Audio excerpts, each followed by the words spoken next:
នេះដុំ24បានដល់ហើយធំល្អណាស់ផ្នែកធំរាងក៏ស្អាតវាងពងកពើបន្តិចប៉ុន្តែពេលដាក់ទៅគឺវាត្រង់ល្អអញ្ចឹងអាចដាក់តាំងបានធ្វើកម្មសាច់ក៏ក្រាស់ដែរធ្វើកម្មក៏បាន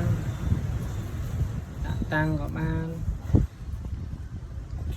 សង្រែក4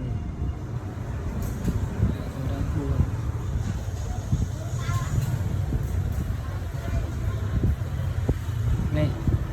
សង្រែក4ធំល្អស្អាត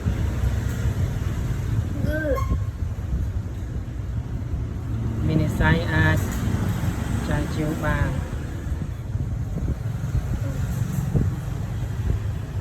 សាច់ក្រាស់ល្អធំ